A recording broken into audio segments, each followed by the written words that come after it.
Comme chaque soir, les flammes du camp crépitent, projetant des ombres dans la nuit, tandis que les discussions s'enchaînent. Ce sont des moments autour du feu, où les langues se délient et où les souvenirs ressurgissent sans prévenir. Ce soir, tout a commencé par un sujet anodin. Puis, de fil en aiguille, la conversation a dérivé vers l'enfance de Mélusine. Une enfance passée entre les flammes et le métal, au cœur d'une forge où chaque bruit de marteau résonnait comme une berceuse. Mais que va-t-elle raconter ?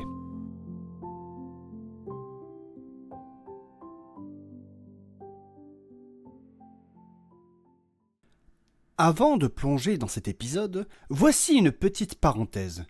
En attendant la saison 4, prévue pour septembre, cette mini-série vous propose de partager le quotidien de nos héros lors de leur voyage entre Mirabel et Perdrix. Des dialogues, des moments de vie et peut-être quelques surprises en chemin. Et si vous aimez ce podcast, pensez à laisser une note sur votre plateforme d'écoute préférée, à écrire un commentaire et surtout à en parler autour de vous, ça m'aide énormément.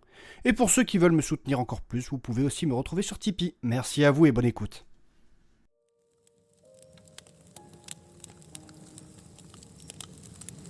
Mais oui, c'est pour ça que je me suis lancé dans la forge.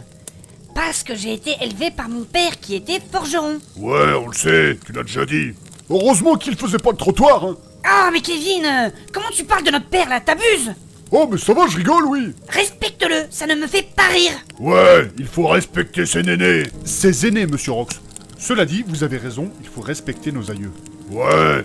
Mais tout ça pour dire qu'en fait, tu voulais prendre exemple sur ton père. T'as été fasciné par la forge. Oui, c'est ça. Et je me souviens de ça déjà quand on était ado, hein. C'était ça, non? Oui, tout à fait. Mon premier truc que j'ai forgé, c'était un clou. Juste un clou. Un clou de girofle? Un clou? Mais vous aviez quel âge? Eh bien, dites-vous que j'avais à peine 5 ans. Waouh, c'est impressionnant. Ouais, c'est le clou du spectacle. Ferme-la ou je te cloue la gueule, toi. Un coup de marteau. Mais dis-moi, ma belle Mélusine, à 5 ans dans une forge, c'est pas un peu dangereux? Ce n'est pas un peu dangereux? Ton père, il a eu les couilles de te laisser faire ça? C'est vrai, ça t'aurait pu te brûler et tout. Mais justement, je le remercie de m'avoir fait confiance. Pour le feu, la première fois, il m'a montré, il a approché ma main pour montrer que c'était chaud et que je devais faire attention. Oui, il a joué avec le feu. Et comme tu dis, il a eu les couilles. Il n'a pas eu peur. Et ce clou, quand je l'ai créé, je vous jure que j'avais l'impression d'avoir créé Excalibur. Comme il a eu les couilles, on peut dire que t'as forgé Excaliburne. Mais tais-toi, toi, ou ce sont les tiennes que je vais latter. Votre père devait être si fier. Oui, tellement fier qu'il a gardé ce petit clou en trophée. Comme un bijou. Alors que c'est juste un vulgaire clou. Alors que moi je voulais l'utiliser pour clouer une simple planche. Oui, d'ailleurs ça me rappelle qu'il t'avait offert un marteau pour ton cadeau d'anniversaire des 6 ans, non? Ah bon? Vraiment? Un marteau comme cadeau? Étrange. Oui, j'ai eu ça à 6 ans. C'était mon premier marteau. Il était tout petit, mais déjà bien trop lourd pour moi. Mon père me disait, frappe droit, mais pas trop fort. Ouais, mon père me disait quasiment la même chose quand j'étais gamin avec les orques. Ah bon, monsieur Rox? Mais c'était plutôt frappe droit et bien fort. Ah, oui. Il me disait qu'il fallait tenir le marteau vraiment par le bord du manche et accompagner le mouvement. Et pas forcer comme une beubeu. Et donc, quelle est la première chose que vous avez fait avec? Oh C'était un énorme trou dans la table de l'atelier. J'ai frappé fort. Si fort que le métal n'a pas bronché. Du coup, j'ai recommencé et j'ai tapé à côté. La table, elle, n'a pas survécu. Mon père a éclaté de rire et m'a dit « Bon, on sait que t'as de la force, maintenant il faut que t'apprennes à l'utiliser. » Ouais, comme chez nous, quoi. Attends, t'as réussi à casser une table à 6 ans? Non, en réalité, c'était un petit atelier en bois que mon père m'avait fait. Et du coup, c'était pas très costaud et voilà. Ah d'accord. Mais des anecdotes, j'en ai quelques-unes à raconter si vous voulez. Et merde. Un jour, un noble arrogant est venu commander une épée. Il a passé des heures à critiquer notre travail. Pas assez élégante, pas assez équilibrée. J'ai vu mieux chez un forgeron elfique. Mon père gardait son calme, mais moi, ça me démangeait. J'ai décidé de lui donner sa précieuse épée, sans lui dire que la poignée venait de sortir du feu. Ah ouais. Il l'a saisie avec ses mains de noble délicat et hurlait comme une petite pucelle. Ouais, comme Marco, quoi. Ah non, Rox, tu commences pas les vannes, hein, parce que sinon... Sinon quoi? Eh bien, je vais te dire... Vas-y, qu'est-ce que tu vas dire? Je te dirai bonjour. Je préfère ça. Maintenant que tu me le dis, je me rappelle de cette histoire. Mais qu'est-ce que tu t'es fait engueuler après? Normal, c'était un client et puis était-ce vraiment nécessaire? Je ne sais pas, mais bon, tout ça, c'est du passé. Et maintenant, des années plus tard, notre père en rigole. Vous aviez déjà votre caractère bien trempé à cet âge-là. Ah ça ouais. Et si tu savais, Nathanaël? Mais j'ai d'autres anecdotes. Ouais, allez, vas-y, raconte-nous. Oh là là. Alors, j'avais 8 ans. Enfin, il me semble que c'est ça, j'avais autour de 8 ans. Et je voulais tester l'une des grandes épées que mon père venait de finir. Problème, elle faisait presque ma taille. Mais évidemment, moi, j'étais sûr que j'allais la manier comme une héroïne de légende. Quelle connerie. Vous savez, un peu comme l'histoire de la Sainte Catherine. Mais pas une lance, avec une épée. Regarde là, la Wonder Woman. Ah ouais, avec son fouet là. Qu'est-ce que t'as dit là? Non rien, je disais que je reprendrais bien du fuet là, tu sais, ton saucisson. Ah, j'en ai plus. Ah dommage. Bref, mademoiselle, vous disiez? C'est madame. Bref, je disais que j'ai à peine eu le temps de la lever, cette épée, et qu'elle m'a emporté en arrière. J'ai trébuché et je suis tombé dans un tonneau d'eau. T'en va la crue, chalot. Et mon père a failli s'étouffer de rire avant de me sortir de là. Après ça, il a commencé à m'entraîner sérieusement au combat. Ouais, c'est de là que vient ton entraînement et tout là.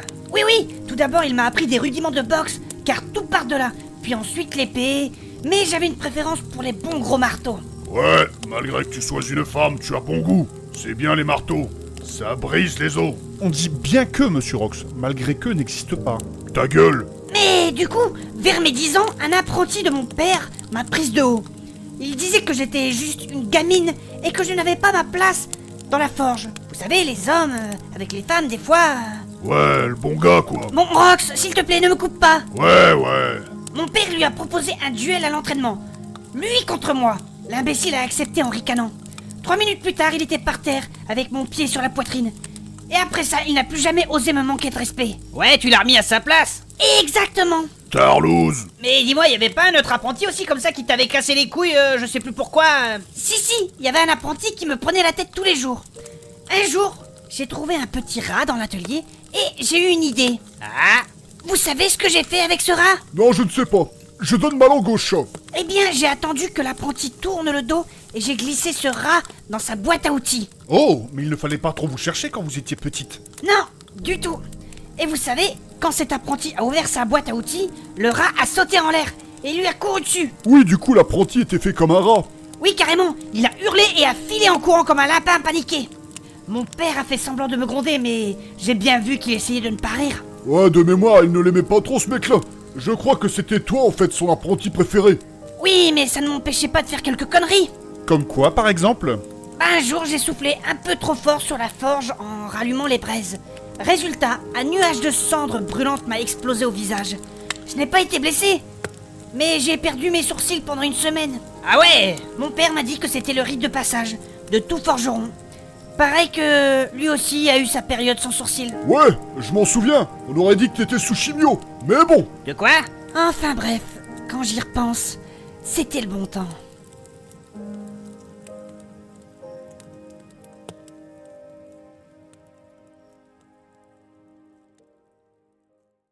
Merci d'avoir écouté cet épisode. Si vous avez apprécié ce moment, il y a plusieurs façons de m'aider à continuer cette aventure. Abonnez-vous à ce podcast sur votre plateforme préférée pour ne manquer en rien des prochains épisodes. Mettez une note et laissez un petit commentaire, cela m'aide énormément à faire connaître le podcast et à le faire grandir. Si vous voulez aller plus loin, vous pouvez me soutenir sur Tipeee, chaque contribution fait une vraie différence. Retrouvez toutes les informations et bonus sur mon site internet, le lien est dans ma description. Et pour ne rien manquer de mes actualités, rejoignez-moi sur Instagram et inscrivez-vous à ma newsletter. Merci pour votre soutien et à très bientôt pour le prochain épisode.